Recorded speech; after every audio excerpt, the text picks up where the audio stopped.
ایک عورت بھی اللہ کی بہت خوبصورت اور حسین تخلیق ہے، موتیوں سے بھی بڑھ کے قیمتی ہے، اور اللہ نے اس کو جو حسن دیا ہے وہ سب کے لیے نہیں ہے. ہمارا حسن سب کے لیے نہیں ہے، ہر ایک کے لیے نہیں ہے.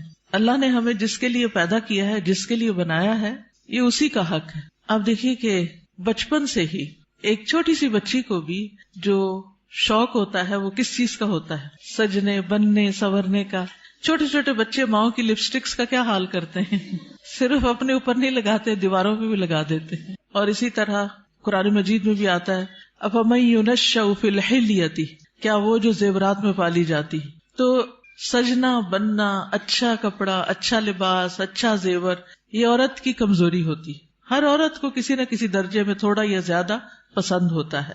اگر روزانہ اپنی زیب و زینت کا اہتمام نہ کرے تو خاص خاص مواقع پر ضرور کرتی.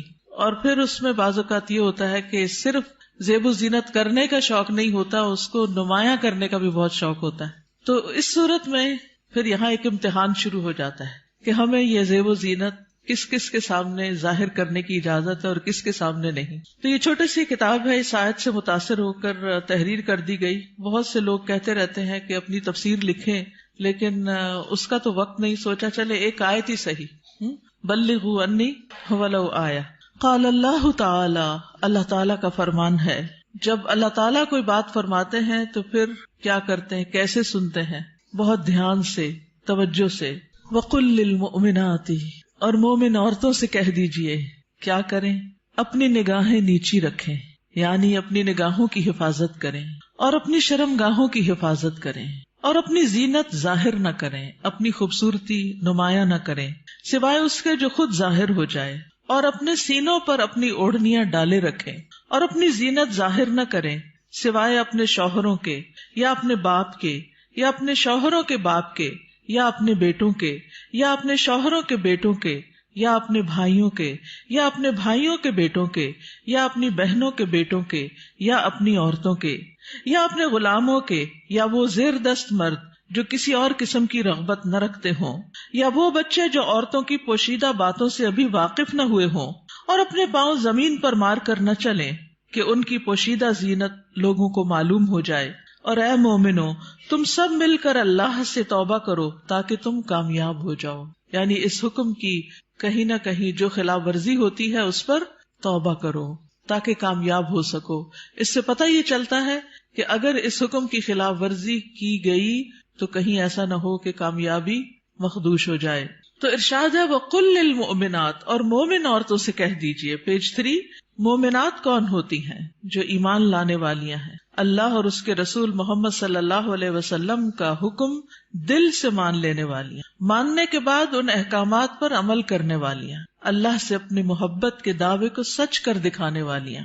اللہ تعالیٰ کا ارشاد ہے بے شک مسلمان مرد اور مسلمان عورتیں اور مومن مرد اور مومن عورتیں اور فرما بردار مرد اور فرما بردار عورتیں اور سچے مرد اور سچی عورتیں اور صبر کرنے والے مرد اور صبر کرنے والی عورتیں اور عاجزی اختیار کرنے والے مرد اور عاجزی اختیار کرنے والی عورتیں اور صدقہ کرنے والے مرد اور صدقہ کرنے والی عورتیں اور روزہ دار مرد اور روزہ دار عورتیں اور اپنی شرمگاہوں کی حفاظت کرنے والے مرد اور حفاظت کرنے والی عورتیں اور اللہ کا بہت زیادہ ذکر کرنے والے مرد اور ذکر کرنے والی عورتیں، ان کے لیے اللہ نے مغفرت اور بہت بڑا اجر تیار کر رکھا ہے. اللہ کی بخشش اور بڑا اجر کس کے لیے ہے؟ ان صفات کے حامل مومن مردوں اور عورتوں کے لیے. تو ارشاد ہے وَقُلْ لِلْمُؤْمِنَاتِ، کیا ارشاد؟ پیج پر یغضضن من ابصارہن، کہ وہ اپنی نگاہیں نیچی رکھیں. کیا مطلب ہے اس کا؟ کہ حرام چیزوں پر نگاہ نہ ڈالیں، نامحرم مردوں کو نگاہ بھر کے نہ دیکھیں، اچانک نظر پڑ جائے تو نظر پھیر لیں، شہوت کی نظر سے نہ دیکھیں، کسی مرد یا کسی عورت کا سطر نہ دیکھیں، یعنی جو حصے چھپا کے رکھنے کے قابل ہیں، فحش تصاویر اور فحش مناظر نہ دیکھیں، ادھر ادھر تانک جھانک نہ کریں. نبی صلی اللہ علیہ وسلم نے فرمایا زنا العین النظر، نظر بازی آنکھوں کا زنا ہے. نبی کریم صلی اللہ علیہ وسلم نے فرمایا تم اپنی طرف سے مجھے 6 چیزوں کی ضمانت دو، میں تمہیں جنت کی ضمانت دوں گا. جب بات کرو تو سچ بولو، جب وعدہ کرو تو پورا کرو، جب تمہارے پاس امانت رکھی جائے تو ادا کرو، اپنی شرمگاہوں کی حفاظت کرو، اپنی نگاہوں کو نیچا رکھو اور اپنے ہاتھوں کو روکے رکھو. تو یہ حکم ہے نگاہیں نیچی رکھنے کا. پھر آیت کے اگلے حصے میں فرمایا وَيَحْفَظْنَ فُرُوجَهُنَّ، اور وہ اپنی شرمگاہوں کی حفاظت کریں، یعنی جسم کے قابل سطر حصے چھپا کر رکھیں. باریک اور تنگ لباس خصوصاً چست پاجامے سطر ڈھانپنے کے تقاضے پورے نہیں کرتے. زنا، بدکاری اور فحاشی سے بچیں. بلا ضرورت اپنے جسم کا کوئی حصہ نہ کھولیں. ہم جنس پرستی سے دور رہیں. جانوروں یا مصنوعی آلات سے جنسی خواہش پوری نہ کریں. پھر فرمایا وَلَا يُبْدِينَ زِينَتَهُنَّ، اور اپنی زینت ظاہر نہ کریں، یعنی جسمانی ساخت اور شکل و صورت کی خوبصورتی کو نمایاں نہ کریں. زینت میں دونوں چیزیں آ جاتی ہیں، جسم کا فگر بھی اور شکل و صورت کی خوبصورتی بھی. پھر مصنوعی اور آرائشی زینت جیسے زیور، لباس یا میک اپ وغیرہ چھپا کر رکھیں نان محرم سے. باریک لباس نہ پہنیں. گھر سے نکلتے وقت تیز خوشبو نہ لگائیں کیونکہ وہ بھی زینت کا حصہ ہے. رسول اللہ صلی اللہ علیہ وسلم نے فرمایا 2 قسم کے لوگ جہنمی ہیں جنہیں میں نے نہیں دیکھا. وہ لوگ جن کے پاس بیلوں کی دموں کی طرح کے کوڑے ہوں گے جن سے وہ لوگوں کو مارتے ہوں گے. وہ عورتیں جو لباس پہن کر بھی بے لباس ہوں گی، مائل کرنے والیاں، مائل ہونے والیاں، گویا ان کے سر بختی اونٹ کے کوہان کی مانند ہوں گے، یعنی سر خاص طور پر اوپر، سروں کے اوپر مزید بالوں اور کا جوڑا بنا کے یا اونچے کر کے اس کو اٹھایا ہوا ہو. وہ جنت میں داخل نہ ہوگی اور نہ اس کی خوشبو پائیں گی، حالانکہ اس کی خوشبو اتنی اور اتنی دور سے آتی ہوگی. یہ صحیح مسلم کی روایت ہے. پھر فرمایا الا ما ظہر منہا، سوائے اس کے جو اس میں سے ظاہر ہو جائے. وہ زینت جو خود بخود ظاہر ہو جائے، نہ کہ ظاہر کی جائے. مثلاً چادر کا ہوا میں اڑ جانا اور زینت کا کھل جانا. وہ زینت جس کو چھپانا ممکن نہ ہو، جیسے چادر، گاؤن یا اسکارف وغیرہ. جسمانی ساخت میں سے دراز قد یا متناسب جسم ہونا، اس میں بھی ایک اٹریکشن ہوتی ہے، اب یہ چھپائی نہیں جا سکتی. سیدنا ابن مسعود اس کی تفسیر میں فرماتے ہیں کالرداء والثیاب، جیسے چادر اور کپڑے. چادر جو اوپر کی چادر یا گاؤن وغیرہ ہوتا ہے، یا جو کپڑے نیچے سے نظر آ جاتے ہیں. یاد رہے زینت ظاہر ہونے اور زینت ظاہر کرنے میں فرق ہے. ایک وہ ہے جو آپ خود کھول دیتے ہیں اور ایک وہ ہے جو اتفاق سے ہو جاتی ہے. پھر فرمایا وَلْيَضْرِبْنَ بِخُمُرِهِنَّ عَلَى جُيُوبِهِنَّ، اور وہ اپنی اوڑھنیاں اپنے سینوں پہ ڈالے رکھیں. خمار یعنی سر کے کپڑے یا دوپٹے سے خواتین سر، بال، کان، گردن اور سینہ ڈھانپ کر رکھیں، کیونکہ کچھ خواتین جب اسکارف پہنتی ہیں تو اس کو اتنا زیادہ اسٹرولر کی طرح لپیٹنا شروع کر دیتی ہیں کہ وہ بعض اوقات تو گلے کا کچھ حصہ بھی نظر آ رہا ہوتا ہے اور سینہ تو پورا کھل جاتا ہے. بعض ایک پلو اوپر کر کے نقاب بنا لیتی ہیں، ان کا آدھا سینہ نظر آ رہا ہوتا ہے، یعنی آدھا ڈھانکا ہوا ہوتا ہے، آدھا نمایاں ہوتا ہے. وہ اور زیادہ اٹریکٹیو ہو جاتا ہے، زیادہ توجہ کھینچنے لگتا ہے. تو اس لیے اللہ کا حکم ہے کہ عورت اپنے سینے کے حسن کو چھپا کر رکھے مردوں سے، کیونکہ یہ مرد کے لیے ایک فتنہ بن جاتا ہے. باریک دوپٹہ جس میں سے بال اور گردن جھلک رہے ہو وہ نہ اوڑھیں. زمانہ جاہلیت میں عورتیں پردے کا اہتمام نہیں کرتی تھیں، بلکہ جب کوئی عورت مردوں کے پاس سے گزرتی تو اپنے سینے کو کھول کے گزرتی. بسا اوقات وہ اپنی گردن، بالوں کی مینڈیاں اور کانوں کی بالیاں تک ننگا کر لیتی تھی. کیا کیا؟ گردن، بالوں کی مینڈیاں اور کانوں کی بالیاں، ان کو نکال لیتی تھی. اب بھی آپ نے دیکھا ہوگا بعض اسکارف اس طرح پہنتے کہ کانوں کا زیور باہر لٹک رہا ہوتا ہے. لہٰذا اللہ تعالیٰ نے مومن عورتوں کو حکم دیا کہ وہ ایسے مواقع پر پردے کا اہتمام کریں. سیدہ عائشہ فرمایا کرتی تھی جب یہ آیت نازل ہوئی وَلْيَضْرِبْنَ بِخُمُرِهِنَّ عَلَى جُيُوبِهِنَّ، تو ان سب نے اپنے تہہ بندوں کو کناروں سے پھاڑ کر ان کی اوڑھنیاں بنا لی. یعنی جو نیچے تہہ بند ہوتا ہے نا، جو نیچے پہنتے ہیں شلوار کی طرح، تو انہوں نے کیا کیا کہ اور اگر کپڑا نہیں ملا سر کا اس طرح چادر بنانے والا تو انہوں نے انہی کو ہی ذرا صحیح کر کے، یعنی اس کے کنارے وغیرہ کاٹ کے اس کو چادر کی شکل دے دی. پھر فرمایا وَلَا يُبْدِينَ زِينَتَهُنَّ إِلَّا، اور وہ اپنی زینت ظاہر نہ کریں مگر اپنے شوہروں کے لیے. آگے آ رہا ہے پسندیدہ اور مطلوب ہے کہ شوہر کے سامنے ہر طرح کی زینت کا اظہار کریں، سارا شوق یہاں پورا کریں. ٹھیک ہے، عورت اپنے شوہر کے سامنے حد درجہ اظہار زینت کر سکتی، جتنی کرنا چاہے کریں، جو کہ کسی دوسرے کے سامنے نہیں کر سکتی. یا اپنے باپوں کے لیے، باپوں میں کون کون آتا ہے؟ باپ، دادا، پردادا، نانا، پرنانا، اوپر تک آبا و اجداد جو بھی ہوں. رسول اللہ صلی اللہ علیہ وسلم نے ایک نیک عورت کے بارے میں فرمایا بہترین عورت وہ ہے کہ جب تم اسے دیکھو تو تمہیں خوش کر دے. تو شوہر کس طرح خوش ہوگا جب آپ اچھے کپڑے پہنیں گے، اچھا لباس کے ساتھ اچھا زیب و زینت، زیور، میک اپ وغیرہ میں ہوں گے. لیکن بہت سی خواتین گھر میں تو کھانا پکاتے پکاتے کپڑوں میں اس قدر کھانے کی اسمیل آ جاتی ہے اور کچن میں پسینے سے برا حال ہو جاتا ہے، اور پھر جب شوہر گھر آتا ہے تو اسی حال میں استقبال کرتی، اور پھر جب شوہر کو کھانا وغیرہ دے کے فارغ ہو کے جب اپنی سہیلی یا بازار جانا ہوتا ہے تو نہا دھو کے میک اپ وغیرہ کر کے نکل جاتی ہے، کیونکہ اب شوہر آ گیا گھر میں، وہ بچے سنبھالے گا، ہم ذرا آؤٹنگ پہ جائیں. تو یہ بالکل الٹ ہے اس حکم کے جو ہمیں دیا گیا. فرمایا بہترین عورت وہ ہے کہ جب تم اسے دیکھو تو تمہیں خوش کر دے، جب تم اسے کوئی حکم دو تو تمہاری اطاعت کرے، اور تمہاری غیر موجودگی میں اپنے نفس اور تمہارے مال کی حفاظت کرے. یا اپنے شوہروں کے باپ کے لیے، شوہر کا باپ جیسے سسر، شوہر کا نانا، شوہر کا دادا، شوہر کا پرنانا، شوہر کا پردادا، اوپر تک آباء و اجداد. یا اپنے بیٹوں کے لیے، بیٹوں میں بیٹے، پوتے، پڑپوتے، نواسے، پڑنواسے، نیچے تک سب آ جاتے ہیں. یا اپنے شوہروں کے بیٹوں کے لیے، شوہر کے پوتے، شوہر کے نواسے، نیچے تک، یعنی ستیلے بیٹے بھی. اس میں شوہر کے بیٹے اور ان کے آگے بچوں کے بچے بھی سب آ جاتے ہیں. یا اپنے بھائیوں کے لیے، سگے بھائی، ستیلے بھائی، رضائی بھائی، تینوں اس میں شامل ہیں. یا اپنے بھائیوں کے بیٹوں کے لیے، سگے بھائیوں کی اولاد، ستیلے بھائیوں کی اولاد، رضائی بھائیوں کی اولاد، یعنی بھتیجے، بھتیجوں کے بیٹے، پوتے وغیرہ.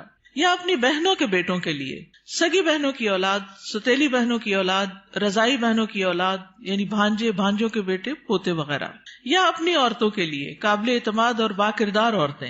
نبی کریم صلی اللہ علیہ وسلم نے فرمایا، لا تباشر المرأة المرأة، پہلی تاپت پیش ہے، ٹھیک کر لیجئے. لا تباشر المرأة المرأة فتنعتها لزوجها كأنه ينظر إليها، کوئی عورت کسی عورت کے جسم کے ساتھ جسم نہ لگائے. بعض اوقات لوگ حق کر رہی ہوتی ہیں لڑکیاں ایک دوسرے کو، تو اتنا زیادہ چپک جاتی ہیں ایک دوسرے سے، یہ بھی درست نہیں. اور پھر اس طرح بھی کہ وہ اپنے شوہر سے اس کا حلیہ بیان کرے، یعنی جس طرح وہ فیل کرے اس عورت کو، پھر گھر جا کے اپنے میاں کو اس کی ساری تعریف کر کے بتائے کہ گویا وہ اسے دیکھ رہا ہے. یا تمہارے دائیں ہاتھ جن کے مالک ہوئے، لونڈیاں اور غلام مراد ہیں یہاں، لیکن جو گھریلو ملازمین ہیں یہ لونڈی غلام میں شامل نہیں ہوتے، ان سے احتیاط برتنی چاہیے. گھریلو مرد ملازمین کے ساتھ گفتگو میں محتاط رویہ اختیار کرے، جیسے ڈرائیور ہو، چوکیدار ہو، ان کے ساتھ بہت ہنس ہنس کے بات کرنے کی ضرورت نہیں. مذکورہ والا تمام رشتوں کے سامنے زینت کا اظہار کرتے ہوئے ان کے مقام اور احترام کو پیش رکھیں. جوان بچوں کے سامنے سینہ اور گریبان کھولنے میں احتیاط برتیں، یعنی ان میں سے جو بھائی جوان ہیں یا بیٹے جوان ہیں یا پوتے وغیرہ، تو ان کے سامنے اپنے سینے کو بہت نمایاں نہ کریں، اور اسی طرح اپنے سطر کو چھپا کر رکھیں. سیدنا انس بیان کرتے ہیں کہ نبی کریم صلی اللہ علیہ وسلم فاطمہ رضی اللہ تعالی عنہا کے لیے غلام لائے جو آپ نے ان کو ہبہ کر دیا. انس رضی اللہ عنہ نے کہا کہ فاطمہ پر اس وقت ایسا کپڑا تھا جب وہ اسے اپنے سر پر اوڑھتی تو ان کے پاؤں تک نہ پہنچتا، جب وہ اسے اپنے پاؤں چھپاتی تو سر پر نہ رہتا. یاد رکھیے وہ پاؤں بھی چھپا رہی تھی. جبکہ نبی کریم صلی اللہ علیہ وسلم نے ان کی یہ الجھن دیکھی تو فرمایا، بے شک تمہارے لیے کوئی حرج نہیں، تمہارے سامنے صرف تمہارے والد اور تمہارا غلام ہے. اس غلام کا نام عبداللہ بن مسعدہ تھا. یہ فزاری تھے، سخت سیاہ فام. سیدہ فاطمہ نے انہیں پرورش کر کے آزاد کر دیا تھا رضی اللہ تعالی عنہا. اب التابعین غیر اولی الاربۃ من الرجال، یا پیروی کرنے والے غیر حاجت مند مرد، یعنی یہ کون سے مرد ہیں جن سے پردے میں نرمی اختیار کی جا سکتی ہے؟ نکاح کی حاجت نہ رکھنے والا. بعض ہوتے ہیں نا بچپن سے خاندانوں کے ساتھ لگ جاتے ہیں اور وہ پوری زندگی ایک بچوں کی طرح ہی ساتھ ہوتے ہیں، اور پھر بڑھاپے کی عمر میں ان کا کوئی اور ٹھکانہ نہیں ہوتا، تو وہ یعنی کہ گھروں میں اگر ہوتے ہیں ان کو گھر کی جو لڑکیاں ہیں وہ اپنی بیٹیوں کی طرح ہی ہوتی ہیں، اور ویسے بھی انہیں شادی کا کوئی شوق نہیں ہوتا. عورتوں سے رغبت نہ رکھنے والا، بدھو قسم کا، بے وقوف بدھو جس میں شہوت نہ ہو، بالکل بوڑھا. بعض اوقات ایسے بچے ہوتے ہیں نا اسپیشل بچے کہ جن کو کوئی مینٹلی ان کو کوئی سمجھ نہیں ہوتی، جنسی خواہشات سے آری. مخنث اور ہجڑے جن میں کوئی شہوت نہ ہو، یہ یاد رکھیے، کیونکہ بعض ہجڑے جو ہیں ان کے اندر سب کچھ ڈیولپڈ ہوتا ہے. لیکن ان افراد کے سامنے زینت کا اظہار کرتے ہوئے بھی احتیاط کا دامن نہ چھوڑیں، پھر بھی محتاط رہیں. غیر اولی الاربا سے مراد وہ بے خبر ہے جس میں شہوت نہ ہو، یہ سیدنا ابن عباس کا قول ہے. اب الطفل الذین لم یظہروا علی عورات النساء، یا وہ بچے جو عورتوں کی چھپی ہوئی باتوں سے ابھی واقف نہیں ہوئے.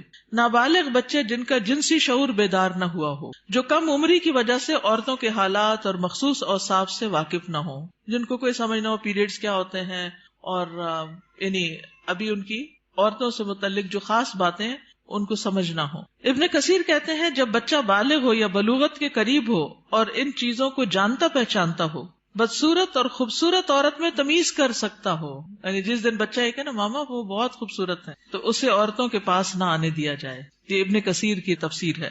کسی خاص عمر کی یہاں قید نہیں، بچے کی سمجھ کے مطابق احتیاط سے کام لیتے ہوئے زینت کا اظہار کرے.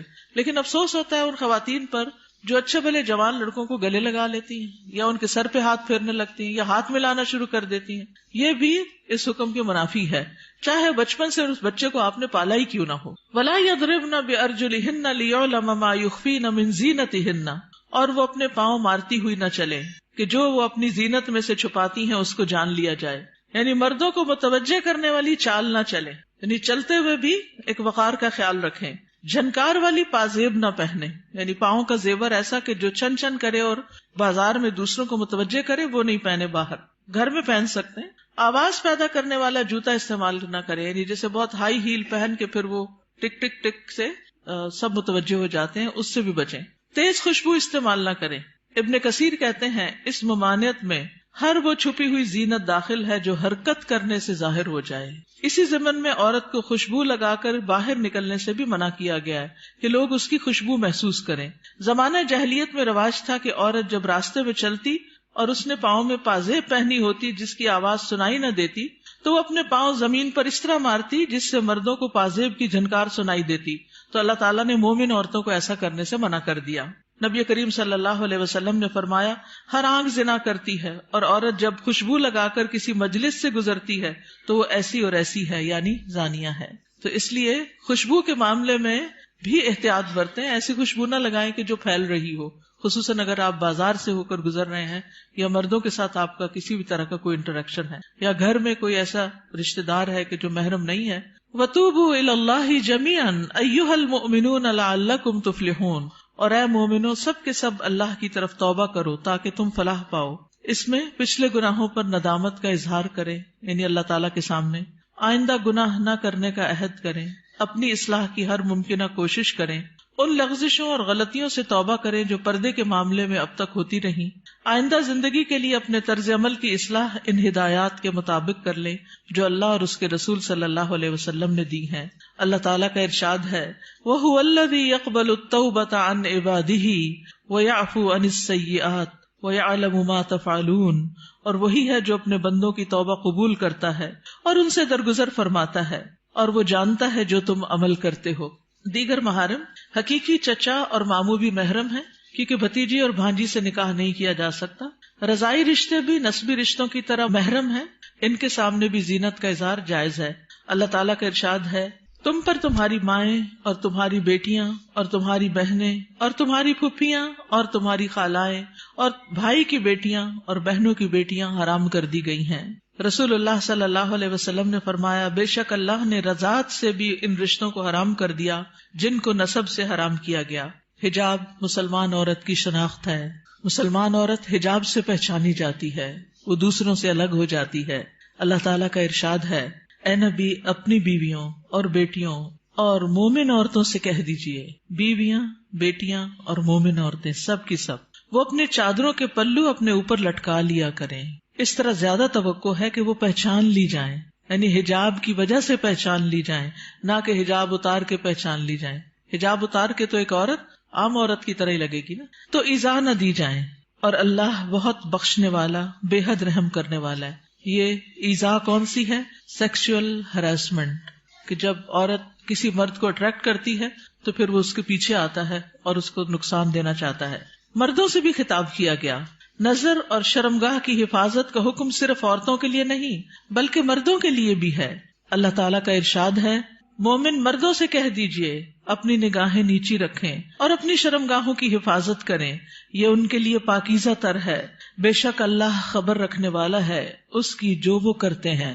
یعنی اللہ سبحانہ تعالیٰ کو سب پتا ہے کہ وہ نگاہیں نیچی رکھتے ہیں یا نہیں رکھتے. سیدنا جریر بن عبداللہ سے روایت ہے، وہ کہتے ہیں میں نے رسول اللہ صلی اللہ علیہ وسلم سے اچانک نظر پڑ جانے کے بارے میں سوال کیا تو آپ صلی اللہ علیہ وسلم نے مجھے حکم دیا کہ میں اپنی نظر پھیر لوں، یعنی اگر کسی عورت پر نظر پڑ جائے تو پھر اس کو دوسری طرف پھیر لوں. نظر کی حفاظت دراصل شرمگاہ کی حفاظت ہے. جس نے اپنی نظر کو آزاد چھوڑ دیا اس نے اسے ہلاکت کے گڑھے میں ڈال دیا، اور نظر ہی عام حادثات کی اصل ہے جو انسان کو پہنچتے ہیں. یہ ابن القیم کا قول ہے. نگاہ نیچی رکھنے کے فوائد کیا ہیں؟ یہ بھی ابن القیم کا قول ہے محبت کی حقیقت اور اس کے تقاضے کتاب میں. دل شہوت سے رک جاتا ہے، دل میں نور پیدا ہو جاتا ہے، علم کے راستے کو شادہ ہو جاتے ہیں، دل کو فرحت و خوشی حاصل ہوتی ہے، عقل قوی اور مضبوط ہوتی ہے، دل غم و حسرت سے خلاصی پا لیتا ہے، انسان کی عقل و فراست بڑھتی ہے، دل کو قوت و شجاعت حاصل ہوتی ہے. نگاہ جھکانا جہنم کا دروازہ بند کرنے کا سبب ہے، غفلت کے پردے ہٹتے ہیں. رسول اللہ صلی اللہ علیہ وسلم نے دعا بھی سکھائی، سنن نبی داؤد میں آتی ہے، اللہم انی اعوذ بک من شر سمعی ومن شر بصری ومن شر لسانی ومن شر قلبی ومن شر منی. اے اللہ، بے شک میں اپنی سماعت کے شر سے، اپنی بصارت کے شر سے، اپنی زبان کے شر سے، اپنے دل کے شر سے اور اپنی شرمگاہ کے شر سے تیری پناہ چاہتا ہوں. اپنا جائزہ لیجئے، کیا یہ احکامات میرے لیے ہیں اور کیا ان پر عمل کرنا ضروری ہے؟ کیا میں اپنی نگاہوں اور سطر کی حفاظت کر رہی ہوں؟ کیا میں اپنے خمار یا دوپٹے کو اپنے سینے پر ڈالتی ہوں؟ کیا میں اپنی زینت کو چھپانے کا اہتمام کرتی ہوں؟ یاد رکھیے، ہمارا معاملہ کسی انسان کے ساتھ نہیں، رب العالمین کے ساتھ ہے، جو علم بھی رکھتا ہے اور ہر چیز کے بارے میں باخبر بھی ہے. نظر کے بارے میں کچھ اشعار ہیں. کل حوادث مبدأها من النظر، تمام حوادث کی ابتدا نظر سے ہوتی ہے. یعنی جو عشق و عاشقی کے سلسلے چل پڑتے ہیں اور انسانوں کو بعض اوقات انتہائی بیمار کر دیتے ہیں کہ وہ کسی قابل نہیں رہتے، اس کی ابتدا نظر سے ہی ہوتی ہے. وَمُعْظَمُ النَّارِ مُسْتَصْغَرُ الشَّرَرِ، اور چھوٹی چنگاری سے بھی زبردست آگ بھڑک اٹھتی ہے. نَظَرٌ فَابْتِسَامَةٌ فَسَلَامٌ، پہلے نظر، پھر مسکراہٹ، پھر سلام. فَكَلَامٌ فَمَوْعِدٌ فَلِقَاءٌ، پھر بات چیت، پھر ملاقات کا وعدہ. اور پھر اس کے بعد اللہ کے حکم کی نافرمانی میں انسان جا پڑتا ہے. اللہ سبحانہ وتعالی ہمیں ایمان عطا کرے، حیا عطا کرے اور اس حکم پر عمل کی توفیق عطا کرے. آخری صفحے پر ہے، رسول اللہ صلی اللہ علیہ وسلم نے فرمایا، حیا ایمان میں سے ہے اور ایمان جنت میں لے جاتا ہے، جبکہ بے حیائی کوڑا کرکٹ ہے اور کوڑا کرکٹ آگ میں جاتا ہے. یہ کتاب آپ کے لیے تحفہ ہے. کیوں تحفہ ہے؟ تاکہ ہم اس پر عمل کریں اور کیا کریں؟ آگے بھی پہنچائیں. صرف اپنے آپ کو بچانا کسی شر سے، کسی نقصان سے کافی نہیں. اس کا ایک محرک یہ بھی تھا اس چھوٹے سے پمفلٹ کو لکھنے کا، کہ بہت دفعہ مجھے خود یہ سننے کو ملا، بتایا گیا کہ کہاں ہے قرآن میں پردے کا حکم. آپ اپنے کالج میں، یونیورسٹی میں کولیگ سے بات کریں تو کہیں گے کہاں لکھا ہے قرآن میں؟ تو کوئی نہیں پردے کا حکم، یہ تو تم لوگوں نے خود ہی گاؤن سکارف چڑھا لی. تو اگر یہ چھوٹی سی کتاب آپ کے پاس ہوگی تو فوراً دلیل نکالنا آپ کے لیے آسان ہو. ٹھیک ہے، آپ میں سے کوئی کچھ کہنا چاہتا ہے؟ آپ کی وجہ سے اگر ایک خاتون بھی اپنے اس حکم پر عمل کر لیتی ہیں تو آپ کے لیے صدقہ جاریہ ہوگا. کم از کم 2 لوگوں کے ساتھ مل کے یہ کتاب ضرور پڑھ لیجیے. استاذہ، ایک بات دل میں آ رہی تھی، ایک پیج نمبر اس پہ ہے نا کہ نگاہ نیچی رکھنے کے فوائد. تو جیسے اس میں سارے فوائد لکھے ہوئے ہیں کہ دل میں نور ہوتا ہے اور علم کے راستے کشادہ ہو جاتے ہیں، غم سے چھٹکارا مل جاتا ہے، عقل قوی ہوتی ہے، غفلت کے پردے ہٹتے ہیں، جہنم سے انسان بچ جاتا ہے. تو دیکھیں، ایک راستہ کھول کے نا نظر کو بہکانے والا شیطان نے ہمارے لیے کتنے راستے بند کر، تو اس پہلا جو راستہ ہے اس کو وہی اگر ہم بند کر دیں نا تو ہم پھر آگے انشاءاللہ یہ سارے راستے خود بخود کھل جائیں. بالکل.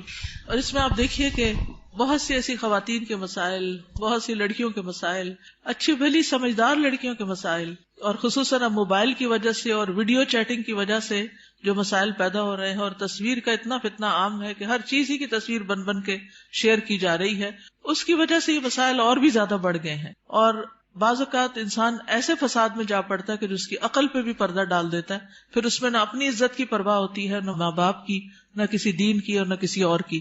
تو اس لیے بہت ضروری ہے کہ اس چیز کو عام کیا جائے اور لڑکیوں کو اس فتنے سے بچایا جائے.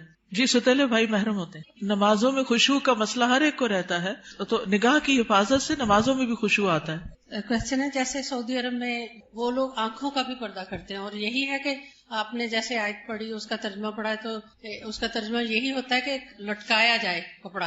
تو وہ لوگ اس طرح کہتے ہیں کہ آنکھ کا پردہ، وہ دوپٹہ اس طرح کرتے کہ آنکھوں تک آتا ہے. تو اس میں آپ کیا کہیں گے؟ اور دوسرا یہ کہ ان کا جو گاؤن ہے وہ پاؤں کے نیچے تک ہوتا ہے، کیا یہ حالات؟ جی گاؤن نیچے تک ہونا چاہیے، ٹخنے ننگے نہیں ہونے چاہیے. اور ابھی یہ زمین کو جو ٹچ کر رہا ہوتا ہے. جی تو آنکھ کے پردے میں آپ کیا کہتے ہیں اس میں؟ جس طرح وہ لوگ کرتے ہیں جی، جتنا انسان اپنے آپ کو ڈھانک سکے اتنا ہی بہتر ہے. مطلب وہ لوگ پلہ جو ہے اوپر کر کے کرتے ہیں، لیکن ہمارے یہاں ایسا کوئی دیکھیے ہمارے یہاں بھی جب میں چھوٹی ہوتی تھی تو اس وقت جو نقاب ہوتا تھا وہ پورے جارجٹ کے کپڑوں کا وہ نیچے ڈالتے تھے. میں خود یونیورسٹی میں، پنجاب یونیورسٹی میں جب میں پڑھتی تھی تو میرے اپنے نقاب اسی طرح کا لگا ہوا تھا، اور جو ینگ ٹیچرز ہوتے تھے ان کی کلاس میں میں پورا ڈال کے بیٹھتی تھی، سامنے نہیں دیکھتی تھی.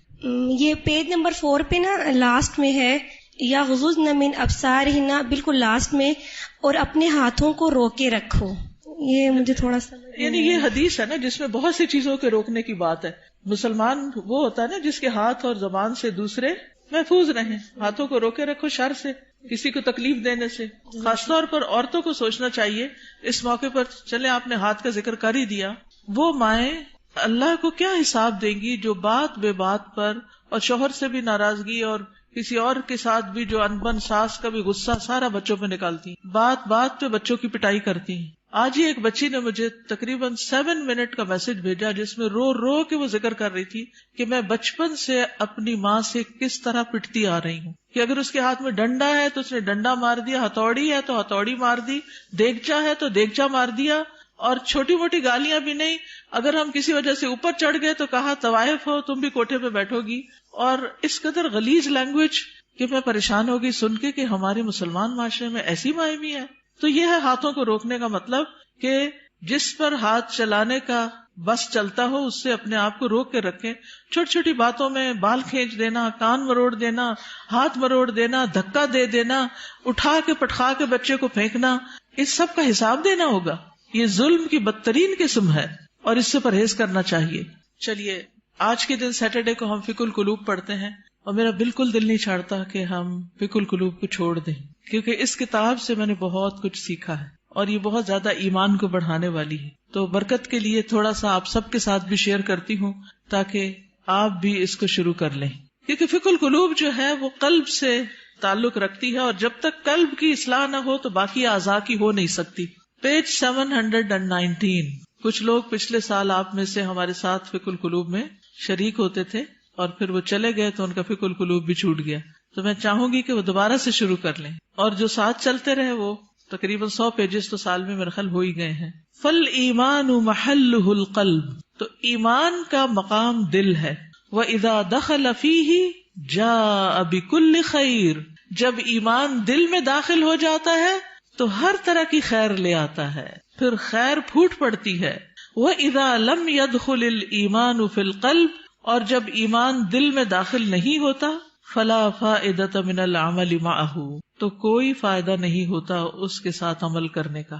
جب تک ایمان دل میں نہیں عمل بے فائدہ ہے، اوپر اوپر کے کیے ہوئے کام بیکار ہیں. فَالْمُنَافِقُونَ كَانَ إِيمَانُهُمْ بِأَلْسِنَتِهِمْ فَلَمْ يَنْفَعْهُمْ، جیسے منافق تھے تو ان کا ایمان ان کی زبانوں پر تھا تو ان کو اس ایمان نے کچھ فائدہ نہ دیا. وَكَانُوا يُصَلُّونَ مَعَ الْمُسْلِمِينَ، وہ مسلمانوں کے ساتھ نماز پڑھتے تھے. فَلَمْ يَنْفَعْهُمْ ذَلِكَ، تو اس نماز نے ان کو کوئی فائدہ نہیں دیا. بل ہم فی الدرک الاسفل من النار، بلکہ وہ آگ کے سب سے نچلے گڑھے میں ہیں. یقولون بألسنتہم ما لیس فی قلوبہم، وہ اپنی زبانوں سے وہ کہتے ہیں جو ان کے دلوں میں نہیں، یعنی ایمان دلوں میں نہیں اترا. ولفظ الایمان شیء وصورت الایمان شیء، لفظ ایمان ایک چیز ہے اور صورت ایمان ایک اور چیز ہے. وعلم الایمان شیء، اور ایمان کا علم ایک اور چیز ہے. تو لفظ، صورت اور علم تینوں الگ الگ ہیں، لیکن حقیقت الایمان شیء اعظم من ھذا کلہ، لیکن حقیقت الایمان ان سب سے بڑی چیز ہے. وکل شیء یصنع فی مکان ومکان تجریبہ فی مکان آخر کالسیارہ والقلم ونحوہما، ہر چیز بنائی جاتی ہے ایک جگہ پر، یعنی ایک پین کی فیکٹری ہے، ایک کار کی فیکٹری ہے.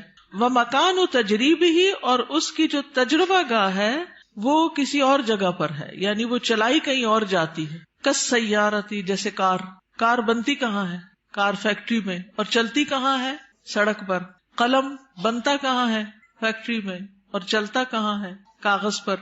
وَنَحْوِهِمَا، اور اسی طرح. وَكَذَلِكَ عِلْمُ الْإِيمَانِ لَهُ مَكَانٌ، اسی طرح ایمان کے علم کی بھی ایک جگہ ہے. وَمَكَانُ مَعْرِفَتِهِ وَتَجْرِيبِهِ لَهُ مَيْدَانٌ آخر، اور اس کی پہچان کی جگہ اور اس کے تجربے کی جگہ ایک اور ہے.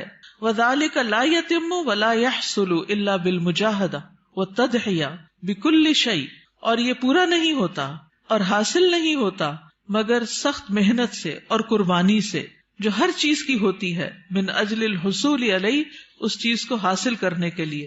فَهُوَ أَغْلَى شَيْءٌ فِي الدُّنْيَا وَالْآخِرَةِ، تو وہ دنیا اور آخرت میں سب سے زیادہ قیمتی چیز ہے.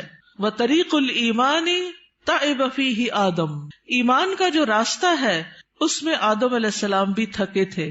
کیا ہوا تھا ان کے ساتھ؟ جب ان کو امتحان میں ڈالا گیا، تجربہ گاہ میں ڈالا گیا، ٹیسٹ میں ڈالا گیا، تو شیطان نے ان کو ورغلا لیا. وَنَاحَ لِأَجَلِهِ نُوحٌ، اور مورن کیا یا غم کیا اسی کی وجہ سے نوح علیہ السلام نے. وَرُمِيَ فِي النَّارِ الْخَلِيلِ، اور آگ میں پھینکے گئے خلیل اللہ ابراہیم علیہ السلام. وَاسْتَجَعَ لِلذَّبْحِ اسماعیل، اور لیٹے ذبح ہونے کے لیے اسماعیل علیہ السلام. وَبِيعَ وَسُجِنَ یوسف، اور بیچے گئے اور قید کیے گئے یوسف علیہ السلام. وَنُشِرَ بِالْمِنشَارِ زکریا، اور آرے سے چیرے گئے زکریا علیہ السلام. وَذُبِحَ بِالسِّكِّينِ یحییٰ، اور چھری کے ساتھ ذبح کیے گئے یحییٰ علیہ السلام. وَقَاسَ الضُّرُّ ایوب، اور بیماری کو سفر کیا، قاسا کا معنی سفرڈ، الضُّرُّ بیماری کو ایوب علیہ السلام نے.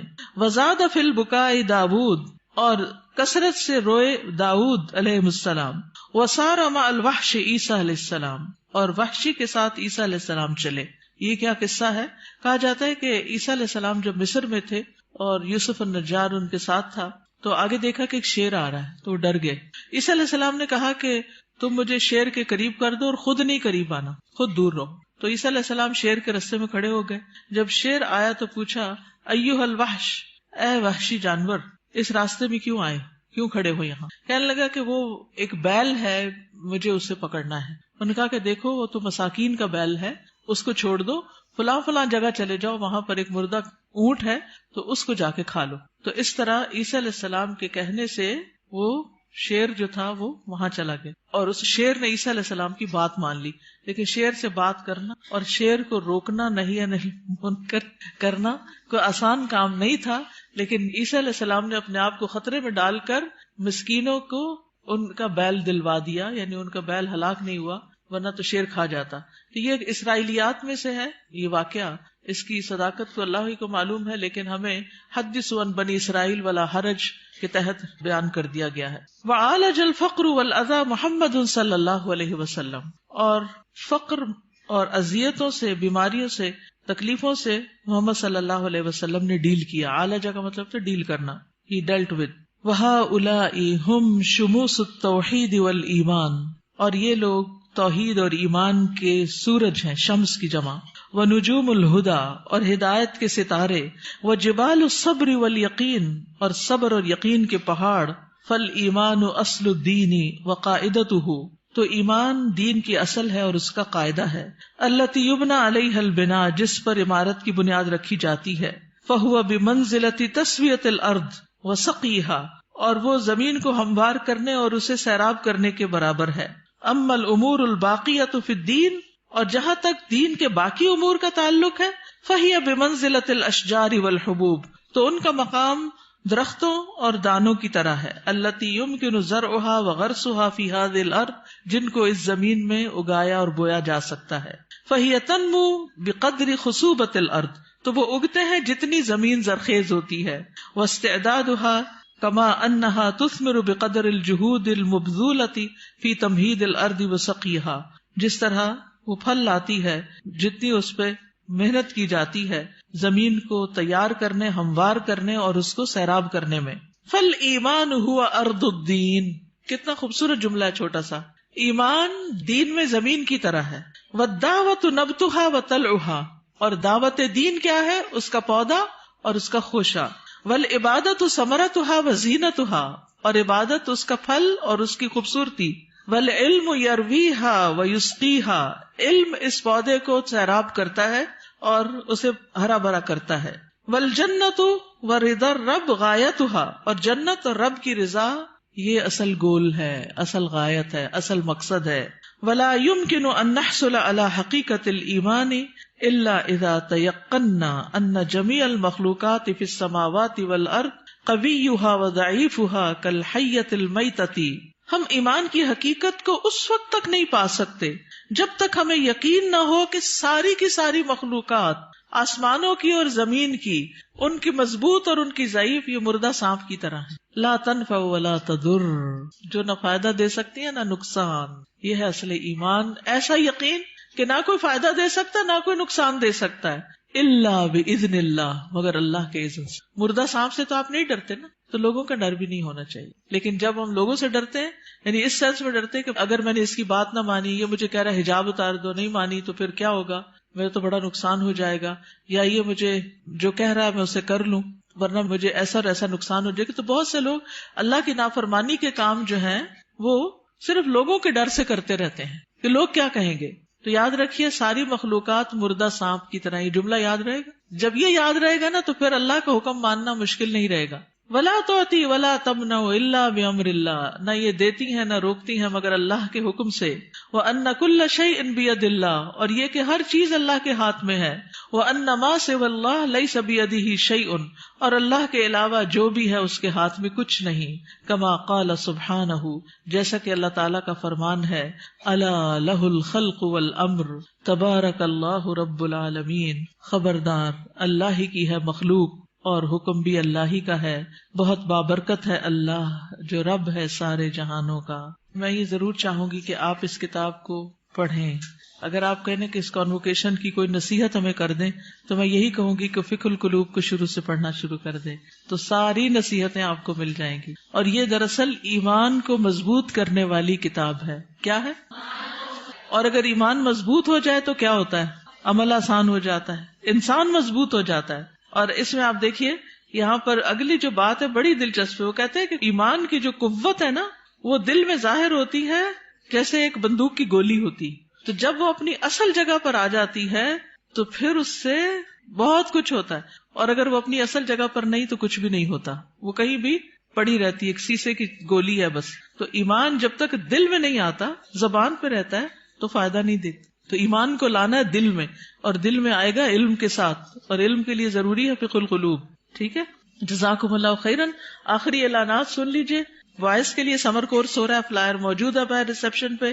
7 مئی سے 18 رمضان تک ہے. تعلیم القرآن فار بوائز کا بھی اشتہار آ گیا ہے، نیکسٹ ایئر کا ایڈمیشن شروع ہے.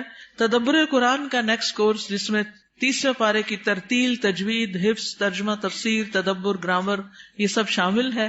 تو آپ کے لیے ابھی موقع ہے کہ آپ ایڈمیشن لے سکیں. اسی طرح یہاں پر تعلیم القرآن ڈپلوما کورس نیکسٹ سیشن مئی کا 1 مئی سے شروع ہو رہا ہے. جو ابھی تک داخلہ نہیں لے پائے، سوچ ہی رہے ہیں، وہ آگے بڑھیں. اسلامی تربیتی کورس، جی ہاں، رمضان کے ساتھ دورہ قرآن کے ساتھ انشاءاللہ 14 مئی سے شروع ہو رہا ہے، 14 مئی سے 26 رمضان تک. اور اس میں دورہ قرآن بھی یہاں ہوگا اور اس کے ساتھ ساتھ اسلامی تربیتی کورس جو ہر سال ہوتا ہے وہ بھی ہوگا. اور پی سی میں بھی انشاءاللہ دورہ قرآن ہوگا، جس کے پیچھے پوری لسٹ ہے کہ کہاں کہاں پنڈی اور اسلام آباد میں دورہ قرآن ہو رہا ہے. تو یہ اشتہار اگر آپ کے پاس ہو تو آپ لوگوں کو دے کر دعوت دے سکتے ہیں کہ وہ ضرور شرکت کریں. سمر کورسز ہیں ہمارے بچے کا پروگرام جہاں پر ہوتا ہے اس میں الفاظ اکیڈمی میں بھی دورہ قرآن ہو رہا ہے. اور سمر کورس 2018 جیسا کہ آپ کو معلوم ہے کہ 19 فروری کو امی جان دنیا سے رخصت ہو گئی. انا للہ و انا الیہ راجعون. اللہ تعالیٰ ان کی بخشش فرمائے. آپ میں سے بہت سی بچیاں جو آج یہاں موجود ہیں وہ ان کو کسی نہ کسی طرح جانتی ہیں. وہ تقریباً ہر تعلیم القرآن میں ایڈمیشن لے لیتی تھیں، پھر ایک دفعہ تعلیم التجوید میں بھی لے لیا انہوں نے، پھر تدبر قرآن کو بھی اٹینڈ کرنا ایز اے لسنر شروع کر دیا.